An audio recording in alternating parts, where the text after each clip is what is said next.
ሁላችንንም ማረፍሽን ማለት ነው? አዙ በዚህ ሰዓት ልታገዥኝ ትችላለሽ? በምን? እኔ ሁሉንም ነገር አውቃለሁ። ምኑን?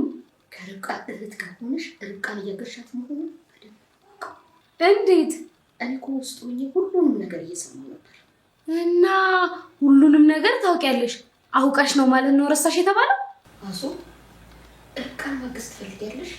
አዎ። በቃ እንደሱ ከሆነ አሁን ያወራነው ለማንም ሰው እንዳትናገሪ።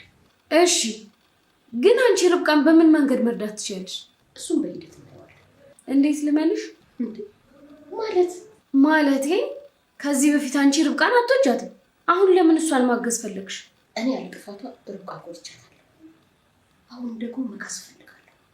አሁን ካለችበት ሁኔታ ካወጣኋት ደግሞ ለእኔም የአይምሮ እረፍት ነው የሚሆንልኝ። እሺ፣ ስለዚህ አንቺ ማስተካከል የምችው ነገር አለ? አሁን የምልሽን ነገር ብቻ ካደረግሽ አንቺም እኔም የአይምሮ እረፍት እናገኛለን። እንዴ እኔ ለምን? አዙ ያው ለልጇ የደም ካሳ ይሆንሻል ብዬ ነው። ምን ማለት ነው? አዙ ደንግጭ፣ እኔ ሁሉንም ነገር አውቃለሁ። እንዴት?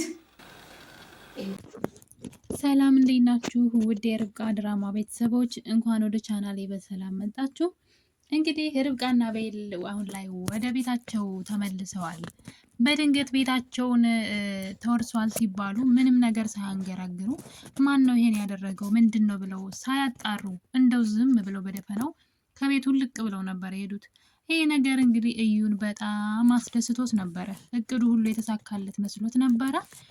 ነገር ግን አቤል ያንን ነገር ያደረገው በሰዓቱ ያሉበት ነገር ስለተደራረበባቸው ነው። ርብቃም ልጇ ሞተ፣ በጣም ውስጧም ስለተጎዳ ከዛ አካባቢ መሄዳቸውንና ማሰብን ስለፈለጉ ነውና የሄዱበት ቦታ ደግሞ በጣም ቆንጆና ሰላም የሚሰጥ ቆም ብለን እንድናስብ የሚያደርግ ቦታ ነበረ እና እዛ ሄደው እንግዲህ ባሉበት ጊዜ አዙና እንግዲህ የቤት ሰራተኛቸውን ስም ኮሜንት ላይ ተጽፎልኛል። አዙ ናት እንዳትረሺ ተብያለሁ። እና አዙዬና ሪች ማለት ነው ስራ እየሰሩ ነበር። አዙ እዛ ቤት ውስጥ የሚካሄደውን እያንዳንዱ ነገር ለሪች ትነግራት ነበረ። ሪችም እንደዛው ነገሮችን እያጣሩ እንግዲህ በጣም ብዙ መረጃዎችን እያገኙ ነበረ። እና መቲ ደግሞ ቤቱ ሙሉ በእሷ ስም ነው። ራኬብ ነው ስሟ፣ እናቷ ያወጣችላት ስም ማለት ነው። በእሷ ስም ለምን ማዘሯ እንደዛ እንዳደረገች ባናውቅም ንብረቱን ሁሉ የአቤልና የእዩ ሞግዚት በሆነችበት ጊዜ የአቤልን ንብረት የቤተሰቦቹን ንብረት በሙሉ በልጇ ስም አድርገዋለች። ይህን ነገር እንግዲህ እዩ የሆነ ቀን የመቲን ታቱ ወይም ደግሞ ንቅሳቷን ያየዋል ማለት ነው። እናቷ በልጅነቷ ራኬብ ብላ ጽፋ እንትን ብላላት ነበር፣ ነቅሳት ነበረ እና እሱን ነገር ያየዋል። ይህን ንቅሳት ደግሞ ማሚቴ ጋም አይቶታል። እናም ነገሩን እንግዲህ ለራሱ ደብቆ ያይዝና ብቻውን ሊበላ ብቻው እሱ ብቻ ብልጽ ማለት ነው። ለማንም ሰው ሳይናገር ይህን ነገር በድብቅ ከያዘ በኋላ እንደውም መቲን የሆነ ጊዜ ይሄ ንቅሳት ይላታል። እሷም እንግዲህ ታሪኩን ትነግረዋለች፣ ለምን ራኬብ ተብላ እንደተነቀሰች ታሪኩን ከነገረችው በኋላ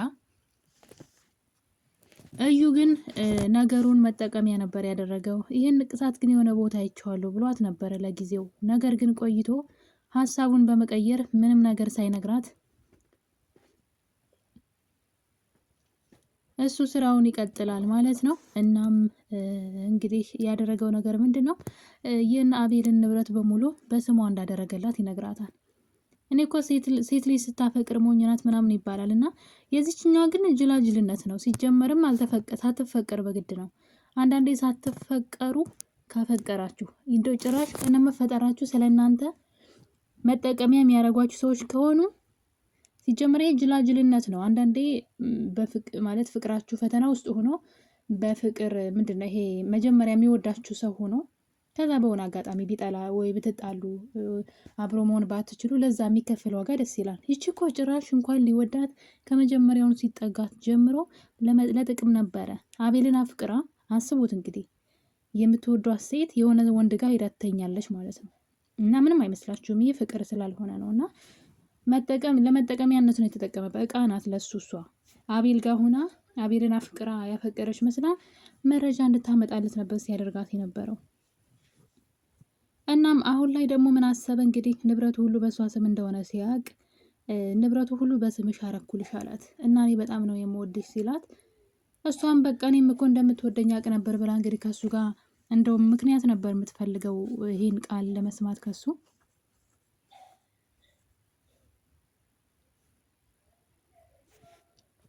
አሁን ላይ በስሙ ያለውን ንብረት ወደ እሱ ስም ለማድረግ አንድ እቅድ አቀደ። እሱም እንግዲህ ለእሷ የሆነ ጨረታ እንዳለና ነገር ግን ማስያዝ ያለበት ካርታ ወይም ገንዘብ እንዳለ ይነግራታል። እሷም በደስታ ታዲያ ምን ችግር አለው የኛ አለ ብላ ስትለው እሱ እኮ ባንቺ ስም ነው በስምሽ አድርጌልሽ እያለ ሲያባብላት እያየን ነበረ። መቲም እንግዲህ ችግር የለውም በስምህ ንብረቱን አዞርልሃለሁ እፈርምልሃለሁ ብለው በደስታ እየፈነጠዘ ነበረ። እናም በዚህ መሀል እያሉ ነበረ እንግዲህ የርብቃ አጎቷ ማለት ነው ማሚቴ የድሮ ባለቤቱና የልጁ እናት እንደሆነች አውቋታል።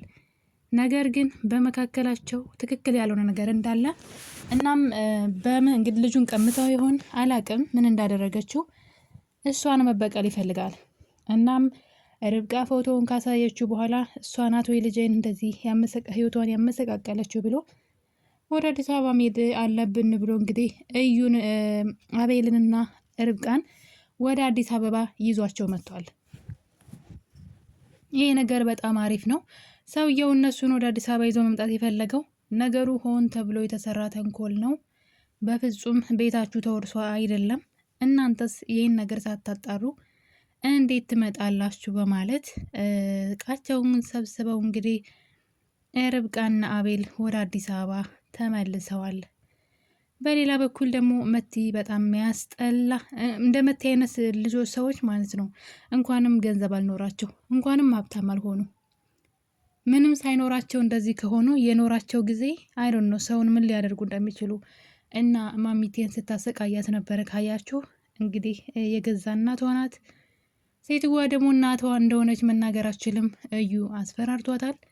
እናቷ እንደሆነች ከተናገርሽ እገልልሻለሁ ልጅሽን ዘልዝዬ ነው ምሰቅላት በማለት ብታስታውሽ እንኳይ ምንም ነገር ትንፍሽ እንዳትይ ብሎ እዩ ማሚቴን አስፈራርቷታል። ማሚቴ ከልጇ ጋር መቀራረብ ትፈልግ ነበር። ነገር ግን ልጅቷ የምታደርገው ነገር በጣም በሚያስጠላ ሁኔታ ማሚቴን እንድትነሳ ከተኛችበት በማስነሳት ተነሽ አንቺ የኔ ቤት ሰራተኛ ነሽ ቤቱን አዝጂ እያለች እንግዲህ ማሚቴ ላይ ስትዝትባትና ስትሳለቅባት ነበረ።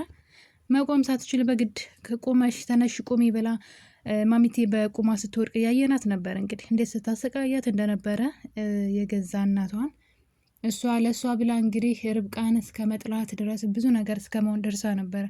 ራሷን ኦልሬዲ ራሷን ቀያይራ ነበር ማሚቴ ማለት የሆነ በቃ ሌላ ማንነት ይዛ ነበር እና እንደዛ ዋጋ የከፈለችላት ልጇ ግን አሁን ላይ እንግዲህ ምን እያደረገቻት እንደሆነ ተመልከቱ። እና ግን እንኳንም አልኖራት መቲ ምንም ነገር ማለት የሆነ ላይፏ የተመቻቸ ደህና ህይወት ቢኖራት በጣም አደገኛ ሰው እንደሆነች በዚህ በጥቂቱ ማየት ትችላላችሁ። እና ማሚቴን እንግዲህ በዚህም በዛም ቢያሰቃዩትም ማሚቴ ግን አውቃ ይሁን ሳታውቅ ባናውቅም ርብቃን ይቅርታ ማለትና መካስ ትፈልጋለች። ያለ ጥፋቷ ነበር ስወቅሳት የነበረው ላደረኩባት ነገር ሁሉ ይቅርታ ማለት ፈልጋለሁ። እሱንም ደግሞ ምክሳት ቤታቸውን እንዲመለስ በማገዝ ነው የጠፋውን ነገር በማገዝ ነው ብላለች። እንግዲህ የማይመለሰው ወርቅ የሆነው ምንም ነገር የማይተካው ልጇን ብታጣም ማለት ነው። በእርግጥ የማሚቴ እጅ የለበትም። ነገር ግን የማይመለሰው ልጇ በምን ይመለሳል? ማሚቴ ምናልባት ሞራሏን የተናገረቻትን መጥፎ ነገር ቤቱን በማስመለስ ንብረታቸውን ልታግዝ ትችላለች። ይህ በጣም ተራ ነገር ነው። ዋናውና እንቁ የሆነው ልጇን ግን ምንም ልትመልሰው አትችልም በሚያሳዝን ሁኔታ። እና እንግዲህ ማሚቴ እንግዲህ የሆነ ፋይል ደብቃ ይዛ ነበረ።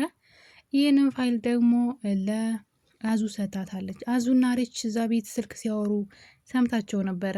እዚህ ቤት ያለውን መረጃ ሁሉ ለእሷ እንድትነግራት ሲነጋገሩ ስለሰማች አቤልና ርብቃን እየረዳሽ እንደሆነ አውቃለሁ፣ ስለዚህ እኔም ይሄን እንዳደርግ እርጂ ብላ እንግዲህ አንድ ትልቅ ፋይል ሰታታለች ይመስለኛል። በልጇ ስም ምናምን የተደረገው ነገር ፌክ ሊሆን ይችላል። ትክክለኛውን ወረቀት ማሚቴ ጋር ደብቀው እዩ ያየው ደግሞ ፌኩን ወረቀት ይመስለኛል። ስለዚህ ይሄ ወረቀት እንግዲህ ለእነሱ ትልቅ እድል አለው ብዬ አስባለሁ። ነገር ግን ርብቃና አቤል አዲስ አበባ ቤታቸው ከች ብለዋል። እዩና ሰራተኛዋ ቤት ውስጥ ቁጭ ብለው ሲያዋቸው በጣም ነበር የደነገጡት። እንግዲህ በቀጣይ በክፍል 35 ምን ሊፈጠር ይችላል አብረን የምናይ ይሆናል። እስከዛው ድረስ ሁላችሁንም እወዳችኋለሁ። ቪዲዮውን ስትጀምሩ ላይክ እና ሼር አድርጉልኝ። ሀሳብ አስተያየታችሁን ኮሜንት ላይ አስቀምጡልኝ። ስለነበረን ቆይታ ሁላችሁንም አመሰግናለሁ። በአዲስ ቪዲዮ እስከምንገናኝ ቸር ቆዩልኝ።